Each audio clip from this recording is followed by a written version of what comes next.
Pour les automobilistes américains, la vitesse pourrait être bientôt limitée à 72 km/h. Et ce n'est pas pour des raisons de sécurité que les sénateurs ont formulé ce souhait, mais pour diminuer la consommation d'essence.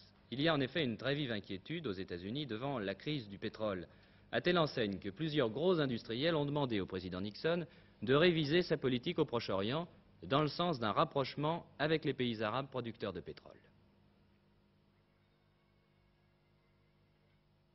Le point par Patrice Duhamel.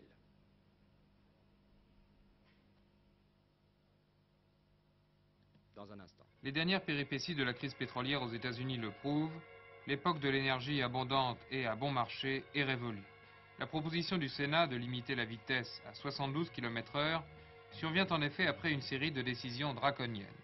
Durant l'hiver, certaines écoles ont été fermées faute de fioul, des stations-service privées d'essence et des usines coupées de leur approvisionnement, alors que certaines compagnies d'aviation limitaient leur trafic.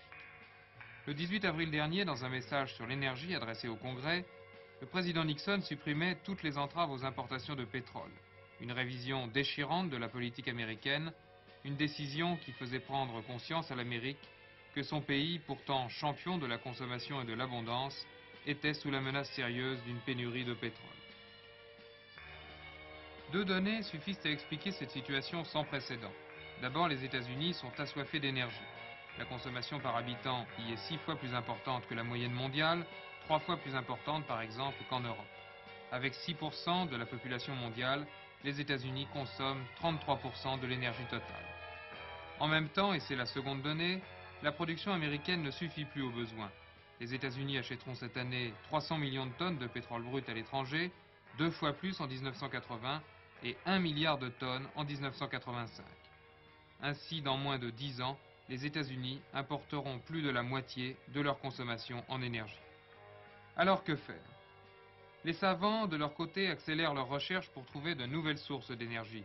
L'énergie nucléaire, bien sûr, mais son développement se heurte à l'action des défenseurs de l'environnement. L'énergie solaire, qui exige des investissements considérables, ou encore l'énergie géothermique, dont l'exploitation coûte également fort cher. Quant aux recherches pétrolières effectuées en Alaska, elles n'ont pas encore abouti à de grands résultats. En l'absence de véritables solutions de remplacement, on se retourne donc vers le bon vieux charbon, qui voit sa production redémarrer et dont les États-Unis restent les premiers producteurs du monde.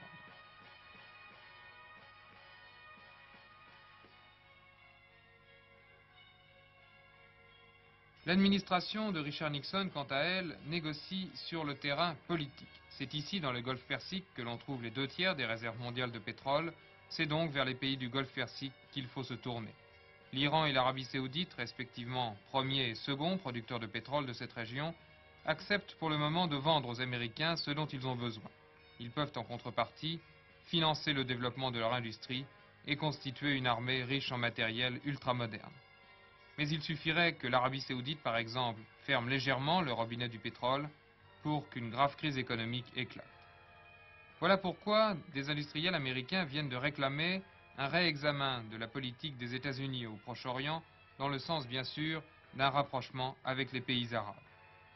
En novembre dernier, le secrétaire américain au commerce annonçait qu'en 1973, Richard Nixon prendrait dans le domaine de l'énergie des initiatives aussi importantes que le développement de nouvelles relations avec Pékin et Moscou. C'est donc peut-être ici, dans le Golfe Persique, dans ce véritable coffre-fort pétrolier du monde industriel, que la diplomatie américaine va maintenant se déployer. Ce n'est pas le résultat le moins surprenant d'une crise pétrolière ouverte il y a 3 ans et dont les premiers effets commencent à se faire sentir.